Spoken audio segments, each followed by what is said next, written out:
Selamat mendengarkan podcast ini. Dalam perjalanan hidup saya sebagai anak Tuhan, saya memperoleh berkat-berkat yang luar biasa dari Tuhan yang tidak akan pernah saya lupakan.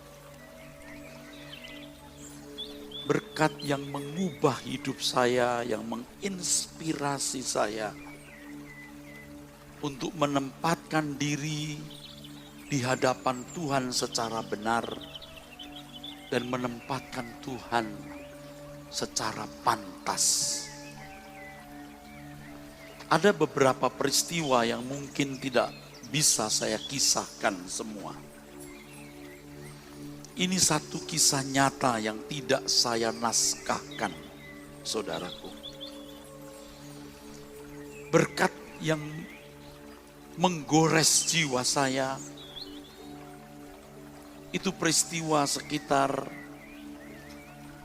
12-13 tahun yang lalu di pantai selatan.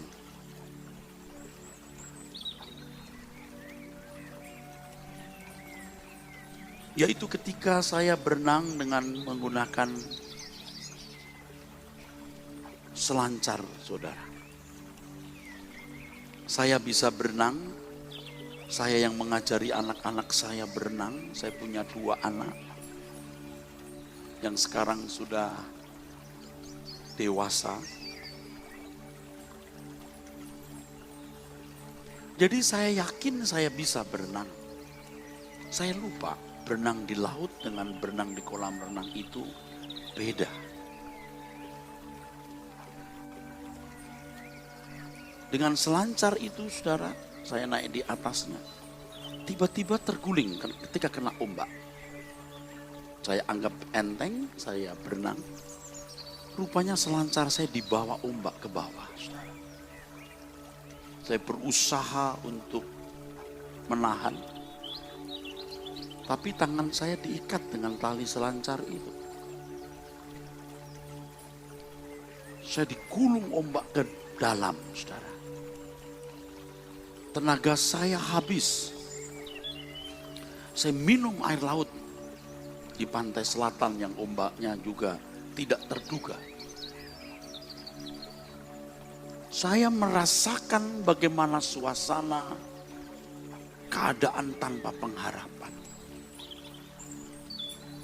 Tentu yang saya ingat adalah anak-anak dan istri saya yang ada di pantai.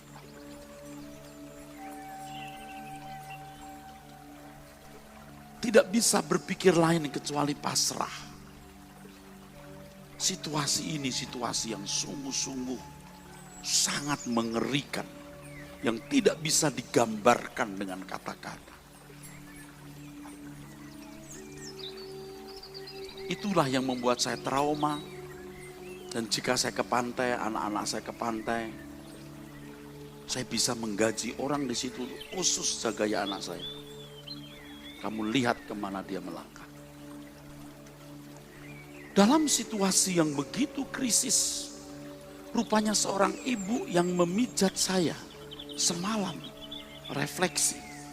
Dia mengamati saya ada di tengah laut. Saya sehari sebelum peristiwa itu, seorang ibu yang merefleksi yang ada di pinggir pantai itu bercerita bahwa seminggu sebelumnya ada orang meninggal di daerah itu. Saya lupa cerita itu, tentu dengan berani saja saya masuk ke dalam laut dan makin ke tengah. Ibu inilah yang menyaksikan peristiwa itu, saudara. Dia berteriak-teriak kepada anak laut, istilah mereka anak laut. Dia menunjuk-nunjuk saya yang hilang dari pandangannya. Rupanya waktu saya masuk ke tengah laut, dia memperhatikan saya. Saudara. Ketika saya hilang dari pandangannya, dia berteriak-teriak. Saudara. Dan orang-orang mulai terjun, saudara. Dan saya diangkat dari kedalaman.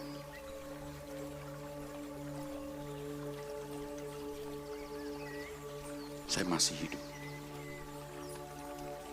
Saya memuntahkan air, saya tergeletak di pinggir pantai. Peristiwa itu sangat menggores jiwa. Seandainya pada waktu itu tidak ada orang yang melihat saya tidak ada hari ini, saudara. Betapa mengerikan kalau kita ada di situasi di mana tidak ada jalan keluar. Sebenarnya bukan hanya peristiwa ini, saudara. Ada peristiwa lain yang mungkin lain waktu saya kisahkan. Saya naik pesawat dari Sydney ke Brisbane yang pesawatnya jatuh beberapa ratus atau ribu meter, ribu kaki. Yang kemudian terbang kembali, saudara. Saya pernah juga, karena dulu saya ada, bukan dulu, belum lama ini, saudara, sebenarnya. Di tengah laut, dalam kegiatan tambang yang saya kerjakan. Di pusaran ombak, jatuh dari liftnya jatuh. Belum menyentuh liftnya, rupanya ada penahan. Dan yang paling lebih berkesan ketika saya menderita usus buntu dan tidak diketahui itu usus buntu. Pecah, hampir kena paru-paru. Didiagnosis tidak ditemukan. Angkat kaki lah, apalah, endoskopi lah, tidak ditemukan. Sampai di MRI baru ketahuan, saudara. Itu pun sudah jam-jam terakhir. Lalu semua dibedah, semua dikeluarkan tahun 2001. Dokter yang mengoperasi saya berkata kepada salah seorang saudaranya yang menjadi aktivis, pendetamu itu mestinya sudah mati karena kardiagramnya sempat lurus lalu jalan lagi. Ada kisah yang luar biasa, saudaraku. Dalam penglihatan saya bertemu dengan Tuhan. Tetapi itu tidak saya kisahkan sekarang. Berkat yang saya terima adalah betapa kita harus takut akan Allah. Takut akan Tuhan. Dan memandang realitas hidup ini dengan sudut pandang yang benar. Mengapa kita ada di dalam gereja? Mengapa kita belajar firman Tuhan? Harus memiliki proyeksi yang jelas. Tujuan yang jelas. Bukan hanya mengikuti sebuah misa atau kebaktian. Yang semua itu juga semata-mata untuk kepentingan pemenuhan kebutuhan jasmani.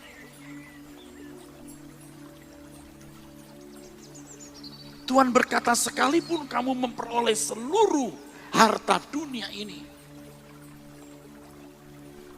tetapi kalau jiwamu binasa, sia-sia. Saya kira tidak sedikit saudara-saudara yang sebenarnya belum siap bertemu dengan Tuhan. Belum siap mengakhiri hidup. Kita punya kesempatan hidup hanya satu-satunya. Satu kali. Singkat. Dan kita tidak tahu kapan berakhir.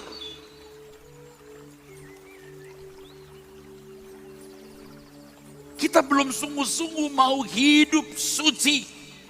Hidup tidak bercacat, tidak bercela. Memang kita tidak bermaksud mau berbuat jahat. Kita tidak bermaksud untuk mengkhianati Tuhan Yesus dan meninggalkan Dia. Tetapi kita tidak sungguh-sungguh mengasihi Tuhan. Sebab standar mengasihi Tuhan adalah dengan segenap jiwa, segenap akal budi dan kekuatan. Saudara. Kurang dari itu tidak pantas. Kalau untuk hobi, untuk barang-barang yang kita ingin miliki seperti orang lain miliki, kita bisa investasikan waktu, tenaga, uang tanpa batas. Kenapa untuk Tuhan kita tidak berani menginvestasikan hidup kita tanpa batas juga? Bukankah mestinya, saudaraku, hal menjadi murid, hal didewasakan, hal disempurnakan, bagian dari proses kita dilayakkan masuk ke dalam keluarga kerajaan Allah, itu satu-satunya tujuan kita hidup. The reason I live is to worship you. Menyembah Tuhan bukan hanya nyanyi seperti yang saudara lakukan, tapi bagaimana seluruh hidup kita dipersembahkan dengan hati yang sepenuh-penuhnya mengasihi Tuhan. Kita menunda, saudara. Kita menunda, mendelay. Dan kalau itu dilakukan terus-menerus, saudara akan mengcancel dan tidak pernah menjadi anak Tuhan yang hidup benar. Sebab standarnya, kamu dipanggil bukan untuk melakukan apa yang cemar, tapi apa yang kudus. Standarnya adalah, kuduslah kamu seperti aku kudus. Standarnya adalah, you must be perfect as just your Father in heaven is perfect. Standarnya adalah hidup tidak bercacat, tidak bercela, dan berkarakter seperti Tuhan Yesus. Kurang dari itu jangan jadi Kristen. Kurang dari itu untuk apa kita ada di sini? Kalau hanya untuk menjadi baik, agama, etika, filsafat, pendidikan moral, budi pekerti bisa membuat orang menjadi baik. Tetapi orang Kristen tidak cukup menjadi baik, harus sempurna. Kalau hanya menjadi orang baik yang mendapat 2 jempol bahkan 4 jempol,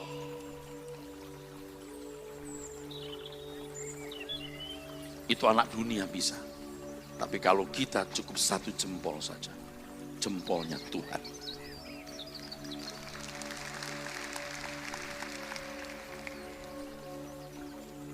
Jangan sombong. Jangan sombong. Anda mau hebat, bagaimanapun, only 70 years. Hanya 70 tahun, only 8 years. Hanya 80 tahun. Jangan sombong. Siapapun saudara, you are nothing. Kamu bukan siapa-siapa. Kecuali kamu hidup tidak bercacat, tidak bercela. Baru kamu berkenan kepada Tuhan. Sehebat apapun kamu, pendidikanmu, relasimu dengan pejabat tinggi, kekayaanmu, popularitasmu, apapun, nothing. Kalau saudara terbuang dari hadirat Allah selama-lamanya. Mungkin ada seorang yang well performance, orang yang punya penampilan baik, itu pun tidak ada artinya. Kita harus ingat, kita memiliki muara seperti arus sungai. Pasti kita sampai muara itu. Kalau ada benda kita lempar di sungai, bisa dihitung berapa jam, berapa hari, berapa minggu sampai ke laut. Tetapi saudaraku sekalian, kalau harimu, ketika jantungmu berhenti berdetak, nadimu berhenti berdenyut, kita tidak tahu kapan. Oleh sebab itu harus selalu hari ini, harus selalu saat ini kita bertobat, harus selalu. Saya melihat wajah-wajah saudara tadi lewat layar monitor, terenyuh. Ada keharuan, saudara. Kalau saudara tidak mengerti kebenaran, saudara hanya dari minggu ke minggu ke gereja, mendengarkan khotbah-khotbah yang hanya menekankan berkat jasmani, yang hanya hura-hura, Anda tidak berubah. Kasihan. Wajah-wajah yang tulus. Sekilas wajah tanpa dosa. Hanya sekilas. Tetapi keberadaanmu yang sebenarnya mungkin sangat besar kemungkinan belum berkenan di hadapan Tuhan. Yang satu ini jangan main-main. Yang satu ini jangan main-main. Saudara harus selalu berkeadaan siap bertemu Tuhan. Itulah yang dikatakan di dalam firman Tuhan, berjaga-jagalah kamu. Artinya selalu mempertimbangkan bahwa hari ini adalah hari terakhir kita. Selalu mempertimbangkan bahwa hari ini adalah hari terakhir kita.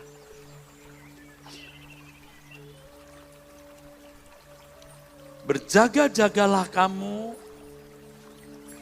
Demikian firman Tuhan. Sebab kamu tidak tahu akan hari maupun akan saatnya. Matius pasal 25 ayat 13.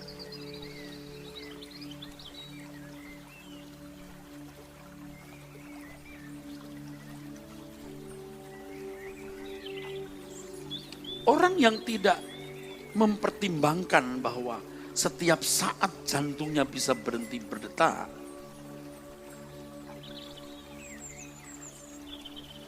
sebenarnya orang-orang yang bersikap sangat ceroboh, sangat sembrono. Dan orang-orang seperti ini pasti belum menghormati Tuhan secara pantas. 1 hari lewat, 2 hari lewat, seminggu lewat, sebulan lewat, setahun lewat, 2 tahun lewat, 5 tahun lewat, 10 tahun lewat. Aman tuh, aman kok, aman. Lalu tidak berjaga-jaga. Selalu ada ujungnya.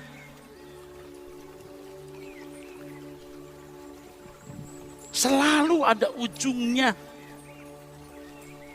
Bapak Ibu, saya ini sebenarnya pengajar. Juga penulis buku. Artinya buku-buku yang berkaitan dengan dogmatika, sistematika dogmatika. Saya mengampu mata kuliah etika Kristen. Di program Pasca Sarjana, bukan di program sarjana. Dan saya ketua program Pasca Sarjana doktoral. Saya berkata ini bukan menunjukkan saya hebat. Saya cuma mau beritahu sebenarnya kalau khotbah, bahan saya luar biasa banyaknya. Sungguh.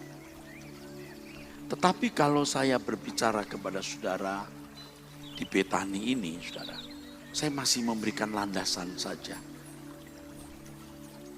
Saya belum masuk ke dalam pokok-pokok pengajaran. Belum. Saya hanya memberikan Anda sebuah pemahaman untuk menyadarkan how to live, bagaimana hidup. Harus disadari betapa singkatnya hidup kita ini. Sebab kalau saudara masih belum betul-betul menyadari bahwa betapa berharganya 70 tahun, 80 tahun umur hidup kita, dan belum sungguh-sungguh memiliki gairah untuk mengisi hidup dengan benar, pengajaran, doktrin, apapun sia-sia. Tidak akan mendapat tempat yang pantas. Harus ada api yang benar dulu. Banyak orang Kristen yang api gairahnya bertemu dengan Tuhan itu padam. Kalau orang tidak mengasihi Tuhan, tidak rindu bertemu dengan Tuhan, gairah hidupnya padam. Gairah hidup rohani maksud saya. Bagaimana Ia mau sungguh-sungguh belajar, saudaraku. Sama dengan kalau seorang siswa atau mahasiswa tidak memiliki gairah belajar karena tidak memiliki target. Tidak mungkin dia belajar dengan sungguh-sungguh. Yang penting jalani saja kuliah itu. Bahkan kuliah atau sekolah pun hanya karena bertemu teman, bisa main-main, punya status sebagai pelajar atau mahasiswa, bukan orang nganggur. Sama orang Kristen hanya punya status Kristen, anak Tuhan. Nanti kalau mati masuk surga, di dunia diberkati. Ini kan orang yang namanya disorientasi, disoriented. Tidak memiliki arah yang jelas. Jadi kalau saudara ke gereja menjadi Kristen itu bukan jaminan Anda sudah punya arah yang jelas. Orang yang punya arah yang jelas itu dari menit ke menit, jam ke jam selalu memperkarakan. Kalau aku bertemu dengan Tuhan,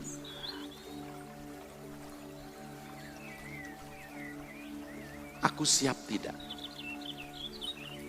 Aku siap tidak? Ada satu kesaksian yang belum saya ceritakan kepada jemaat yang saya layani. Karena baru minggu ini saya dapat.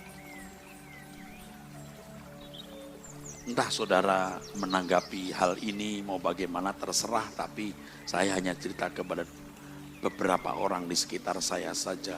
Tanpa saya sengaja kemarin. Jadi minggu ini ketika saya duduk di depan layar monitor komputer.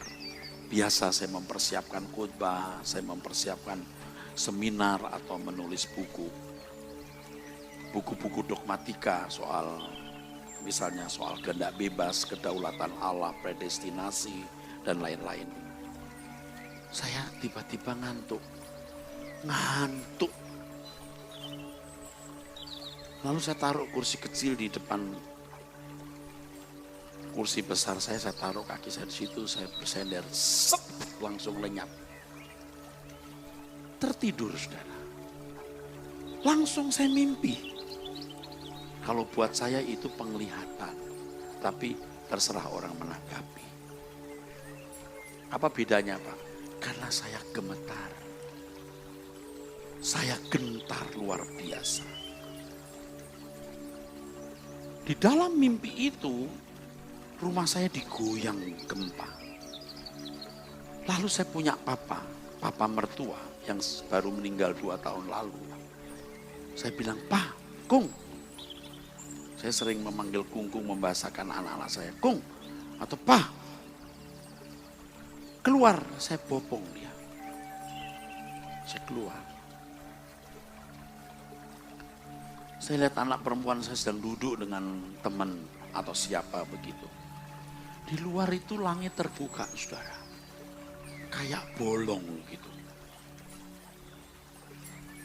Kayak apa? Keruak gitu. Lalu warnanya kekuning-kuningan, saudara. Luas. Lalu di situ seperti ada benda-benda berterbangan, planet-planet. Saya katakan ini bukan hal biasa. Tuhan tahu saya tidak menambahkan atau mengurangi. Saya selesai lihat itu saja, bangun tuh gemetar, gentar.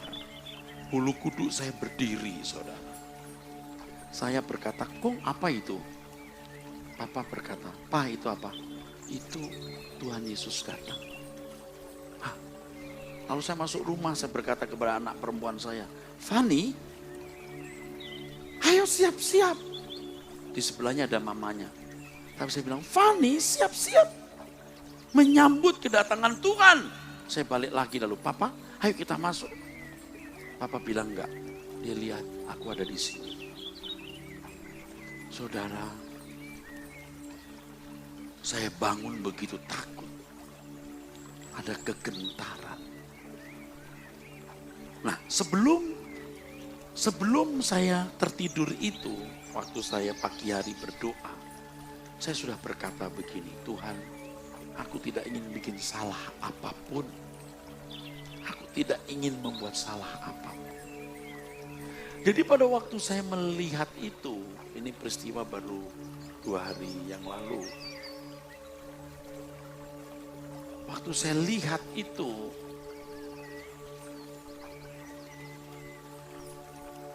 maaf ini peristiwa hari Sabtu kemarin, Sabtu. Saya masih sadar, saya baru ngomong.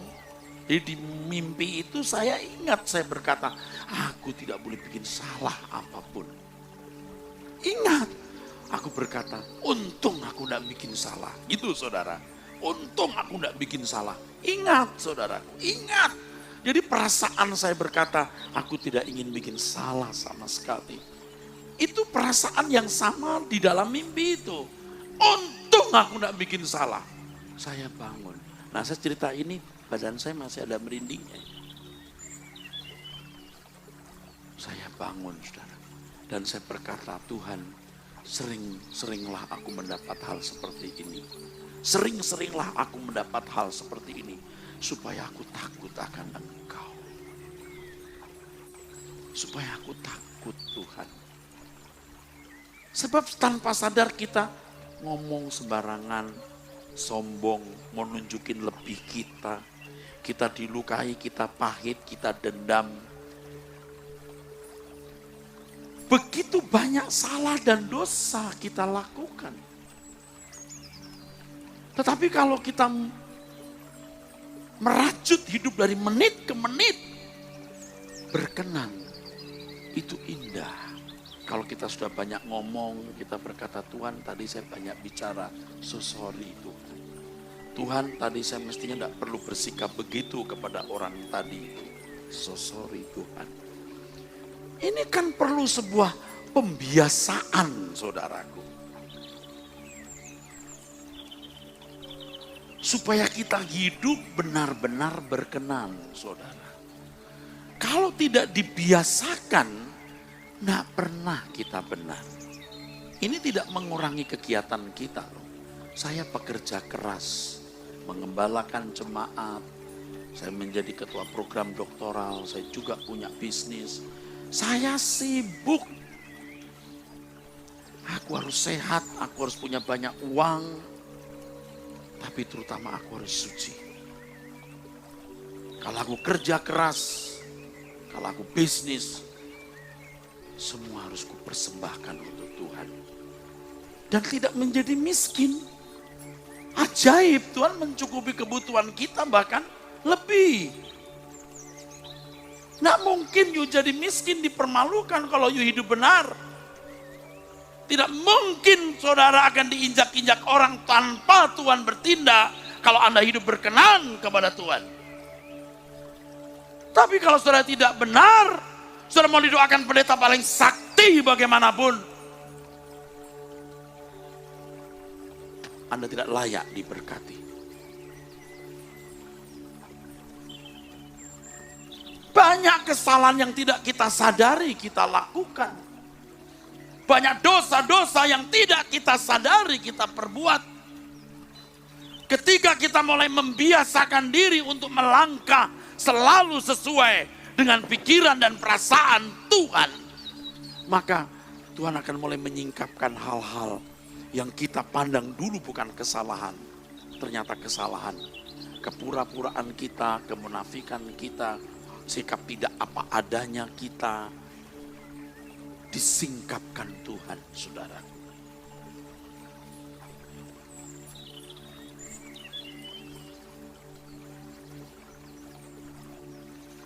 Jangan pulang sebelum saudara sungguh-sungguh mengambil keputusan untuk bertobat. Jangan minum anggur perjamuan, roti perjamuan, sementara saudara masih membiarkan dosa engkau lakukan. Engkau menghina darah dan tubuh Tuhan Yesus. Jangan, saya sampaikan di dalam nama Tuhan Yesus Kristus. Jangan permainkan Tuhan.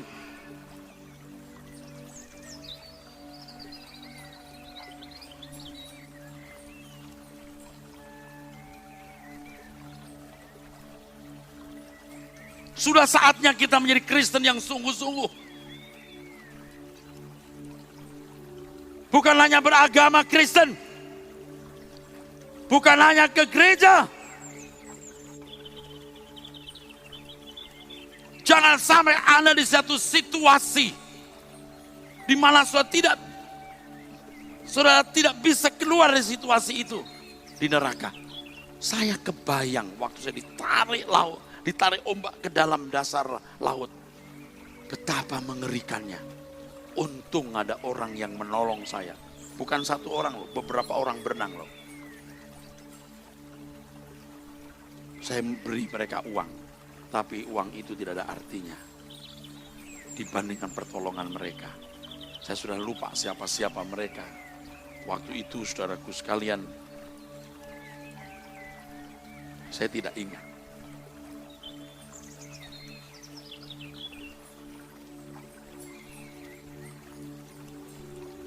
Ada orang-orang di sini yang mungkin tidak lebih setahun usianya. Pasti. Tidak lebih 3 tahun. Tidak lebih 5 tahun. Jangan-jangan tinggal beberapa bulan ke depan. Siapa yang tahu? Saudara, kalau mempelajari menit-menit terakhir orang meninggal, itu membuat galau. Sesaat sebelum orang mati, orang kan merasakan jantungnya berhenti berdetak. Nafasnya tertahan dan badannya mulai gemetar.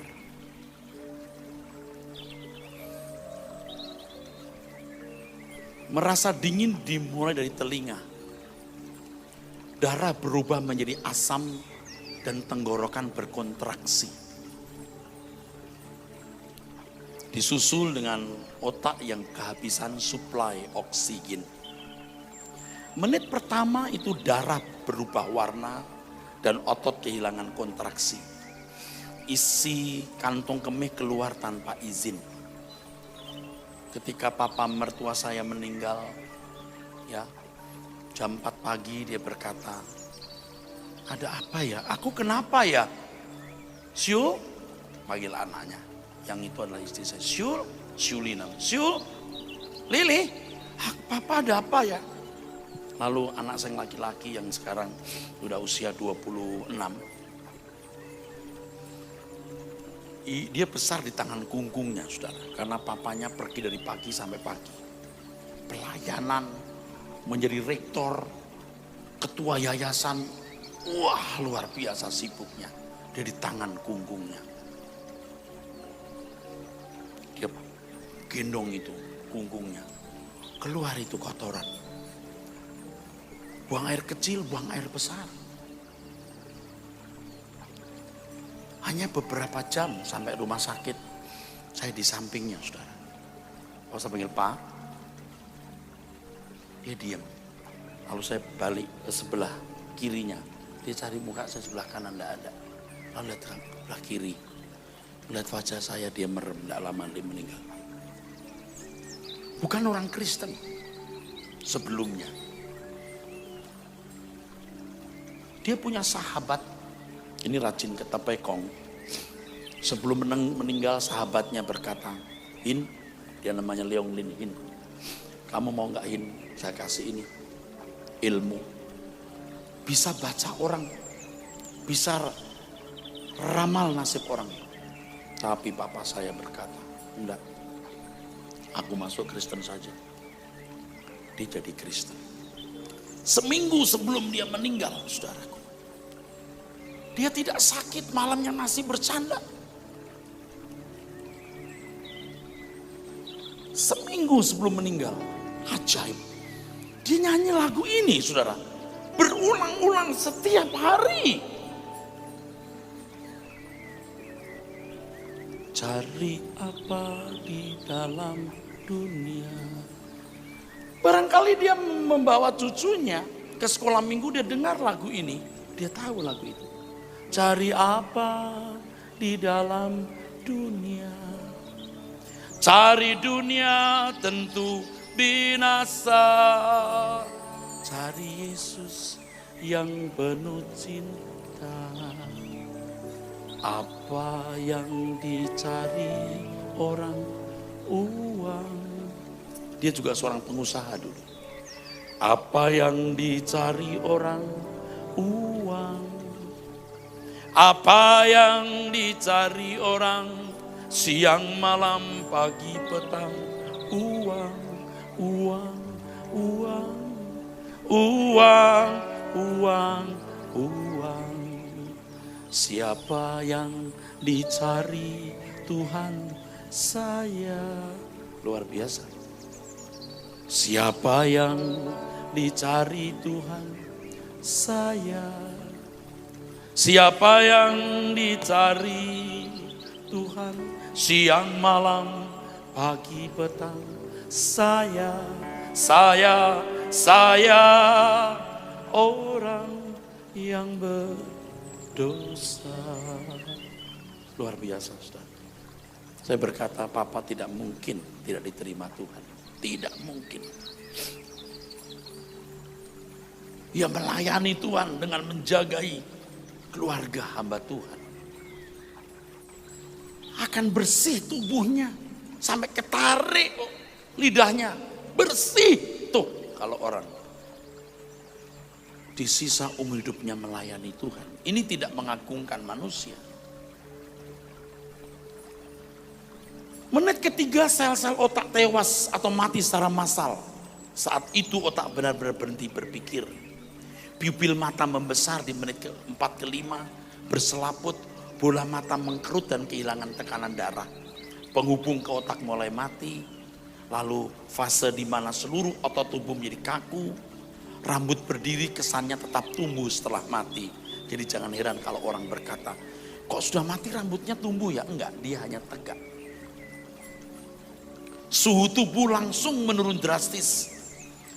Tetapi 24 jam kemudian isi perut membusuk oleh mikroba dan pankreas mulai mencerna dirinya sendiri. Jam ke-36 tubuh Anda seseorang akan selentur penari balet. Hari ketiga pembusukan mengakibatkan luka skala besar. Darah menetes keluar dari mulut dan hidung.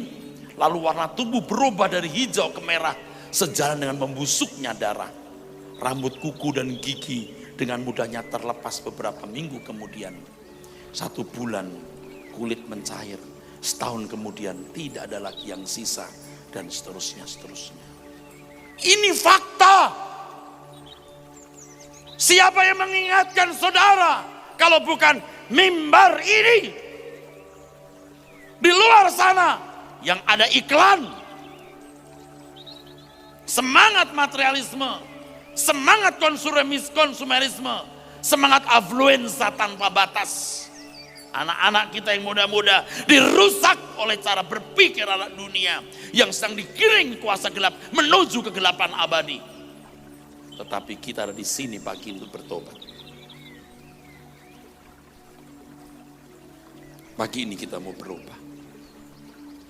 Sebelum terlambat, ketika Anda mengangkat roti dan anggur perjamuan, saudara berkata,